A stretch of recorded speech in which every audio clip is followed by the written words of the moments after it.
Okay, see Lindelof videos, derivatives, and the limit process. So I started this problem a little bit because it's kind of drawn out. The problem is that we have f of x is equal to 10 times the square root of x plus 5, and we're asked to find f prime at x. So this is what we're tasked with doing, using the limit process. I reminded you that the definition of limit process is this, and you should have this memorized. And then what I did was I took this, and I filled in the blanks. And from here, it gets a little bit dicier, but we can definitely do it. What I did here was this. I look at this piece and this one. Because of this negative sign, I realize this is going to be a pain because of these radicals here. So what I'm going to do is I'm going to multiply by something called the complex conjugate. So let this be a and let this be b. So the complex conjugate of a minus b would be a plus b. So a is 10 square root x plus change in x plus 5. Because it's a complex conjugate, this is a negative. I make this a positive. I'm working on the difference of squares. That's why I'm actually doing this. X plus 5 over the same thing. So I'm just multiplying by 1, right? So we know that that's okay. If you multiply anything by 1, you just get that same thing back, right? 10 times square root x plus 5. So from here, I'm going to do FOIL, right? Or binomial expansion, however you want to describe that. And as I do that, this is what I end up coming up with. And I think what I'm going to do is skip through it. Now, you know what? Let me do this. When I multiply this times this, I get 100 x plus change in x plus 5. When I'm doing FOIL, when I multiply the inner and outer, because these are the same, but they're opposites, negative and positive, the middle term gets canceled out, and then the last term turns out to be 100 times x plus 5, right?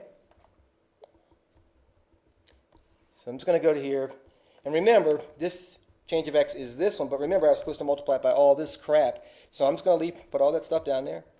Rid of x plus change in x plus 5. This is just really, really meticulous work. It takes a long time to kind of get it sorted. Once you use the power rule, this becomes much easier because you don't end up having to drag all this out. And here I should have written limit as change of x goes to 0, right?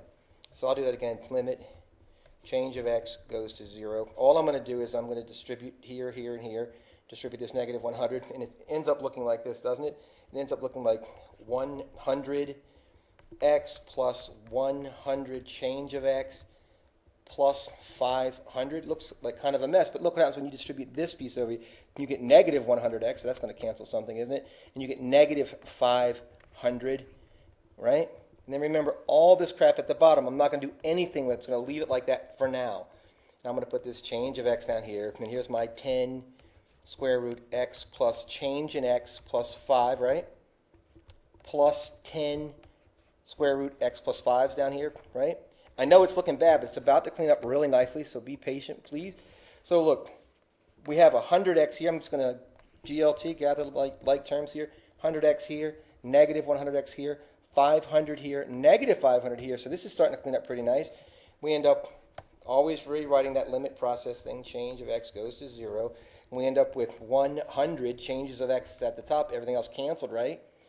This change of x is this one right here. And look, it's going to get really good now. So 10x plus change in x plus 5 plus 10x plus 5's, right? So like what happens here, this is where it gets, all of a sudden it gets really, really clean, and it comes right here. Here's this change in x here, and a factor of change in x down here, right? That's why I didn't multiply this thing through here, because if I had, I might have lost the ability to see it. So these cancel, and I get 100, right?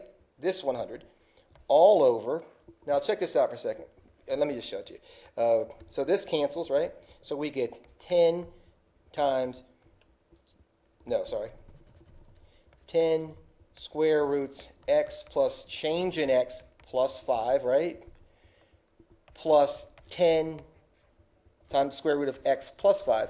Look what happens here. All of a sudden, we can do that thing that we claimed we were going to do the whole time. And what we said we intended to do was let change in x go to 0. What would happen if we did that? So this really gets to the meat of the matter here. So I'm going to I'm going to let that happen. So I have been saying the whole time that I intend to let change of x go to 0. Well, let's do that. Change of x is 0. Does that destroy anything?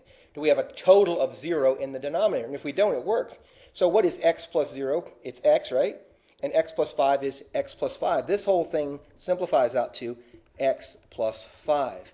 So we have 10 square roots of x plus 5, and then we have, look, 10 more of them. 10 more square roots of x plus 5. So we have 100 at the top. Here's our we just took our limit, didn't we? And then we have 10 here, 10 here. That's 20, right? 20 square roots of x plus 5. Check this out. 20 over 100 is 5. So our answer is 5 over square root x plus 5. And if you want to do the whole battle about curing the radical in the bottom, right, getting the radical at the bottom, we can do that, but I'm not going to because it's going to be a pain. So that's our derivative, isn't it? So we can say now that the derivative, f prime at x, is equal to 5 over square root of x plus 5. This is a really difficult problem because it's so meticulous in nature. So thanks for watching. If you have any questions or comments, please let me know. And if you haven't already subscribed, please do. Thanks. Peace.